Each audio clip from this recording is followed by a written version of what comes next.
बढ़ेंगे आगे, एक बार फिर से अपनी खबर पर लौटेंगे। बांग्लादेश की बात हम कर रहे हैं। इस बीच यूनुस सरकार में कट्टरपंथियों का दबदबा बढ़ा है। पिछले कुछ दिन में उसकी झलक अलग अलग घटनाओं में आपको दिखेगी भी। यहाँ खबर ये कि सांस्कृतिक धार्मिक निशानियों को अब नष्ट करने की कोशिश कट्टरपंथियों की है, और जो लगातार हो भी रही है। हिंदुओं पर अत्याचार का सिलसिला जारी है। इस्लाम की आड़ में आतंकवाद को बढ़ावा दिया जा रहा है।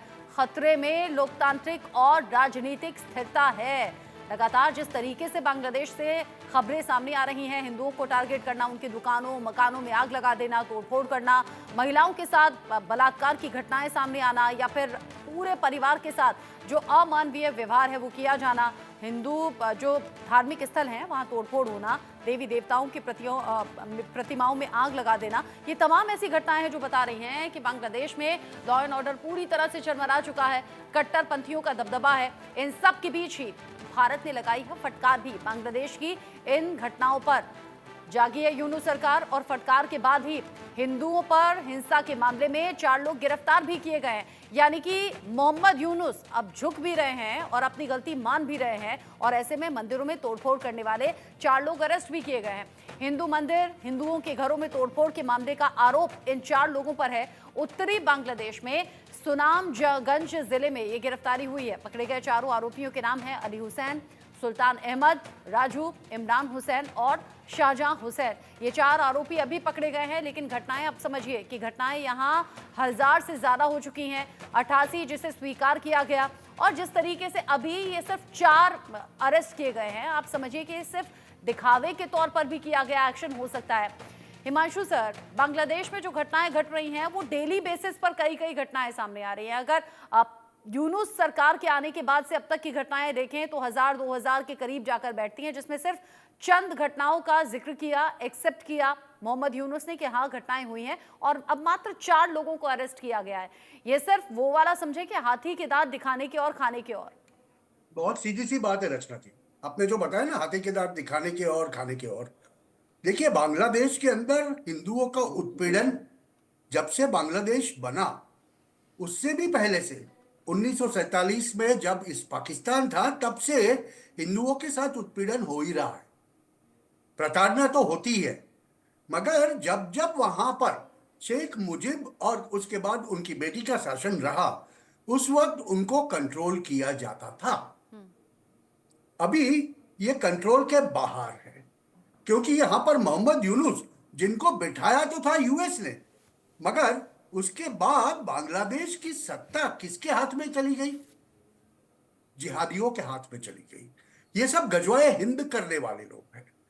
और जब आप गजवाए हिंद करने की बात करते हो, जिहादियों की बात करती हो, तो हर एक चीज उनकी हमेशा एक ही तरफ जाके निशान इशारा करती है, इजराइल और भारत।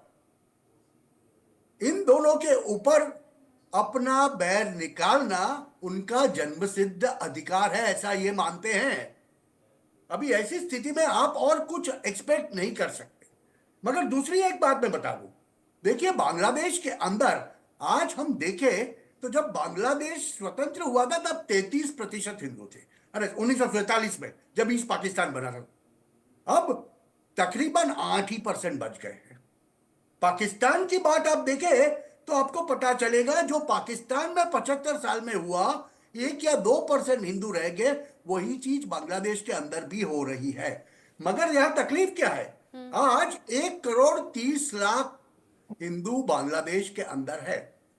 अभी उनका जनमत लोगे तो वो बोलेंगे, उसमें से काफी लोग ऐसे हैं कि जो डिफायंट है, जो बोलेंगे ये हमारी धरती है, हम क्यों उसे छोड़ के जाए।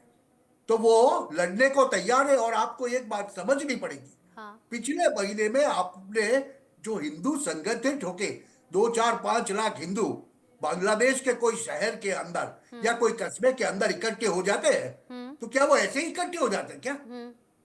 उनको पीछे से सहाय नहीं मिलती क्या? कुछ संगठितता वहां भी है। अभी देखिए, एक जो इस्कॉन मंदिर के जो आचार्य को जो पकड़ा, हाँ। वो क्यों पकड़ा था? उसके पीछे बड़ा जियोपॉलिटिकल गेम है। ये बाजू यूएस के अंदर आने वाले डोनाल्ड ट्रंप कहते हैं कि मेरी इंटेलिजेंस एजेंसी की डायरेक्टर तुलसी गबार्ड होगी। तुलसी गबार्ड इस्कॉन की भक्त है। अभी उनको प्रताड़ित करने के लिए, उनको त्रास देने के लिए हाँ। कहां पर रिजीम चेंज करके जो बैठे थे उन्होंने इस्कॉन को अपना हाथा बनाया। अभी देखिए, मगर आज कोई इस्कॉन की बात नहीं करता। क्यों? कि इस्कॉन के जितने लोग थे वो 3-4 बैचेस के अंदर भारतीय विदेश मंत्रालय उनको वापस भारत ला चुका है। अब मेरा सवाल यह है कि ये यूनुस करता जा रहा है, करता जा रहा है। अभी हसीना को तो भारत ने 2 रफाल बेच के बुला लिया यहां। यूनुस को बचाने कौन आएगा? क्या भारत चीनी नहीं भेजेगा तो क्या उन बांग्लादेशियों की उतनी ताकत है कि वो ब्राजील से इंपोर्ट करेंगे? बातें तो बहुत करते हैं अपने लोगों को समझाने के लिए।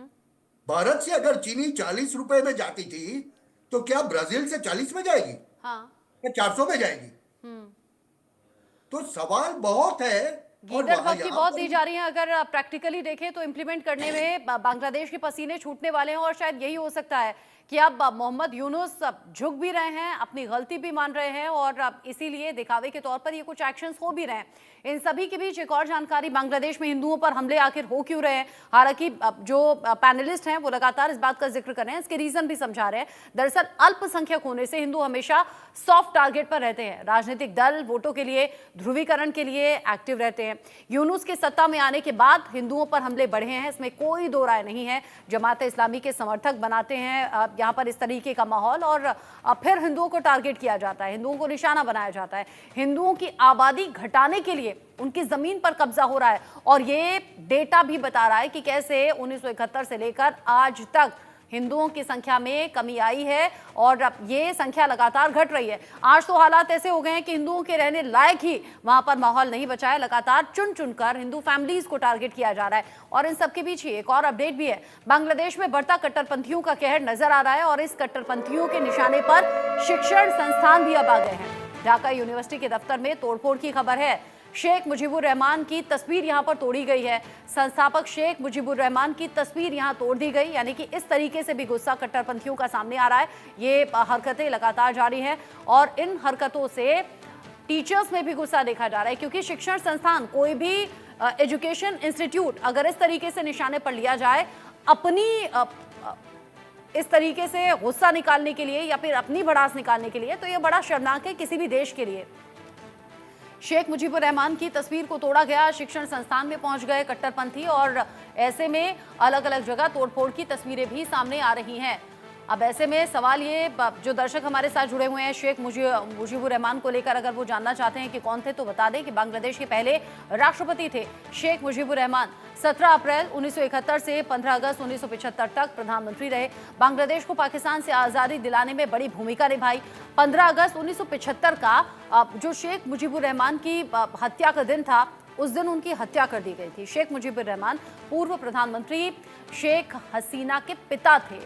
शेख मुजीबुर रहमान बंग बंधु के नाम से पहचाना जाता था और ऐसे में जो हालात अभी के बन रहे हैं और अगर शेख मुजीबुर रहमान की तस्वीरों को या प्रतिमाओं को तोड़ा जा रहा है तो अंदाजा लगाया जा सकता है कि ये कट्टरपंथी दिल दिमाग में कितना जहर भरे हुए हैं और कैसे ये आसपास के माहौल को खराब कर देना चाहते हैं, कैसे जानबूझकर हिंदू फैमिलीज को निशाना बना रहे हैं।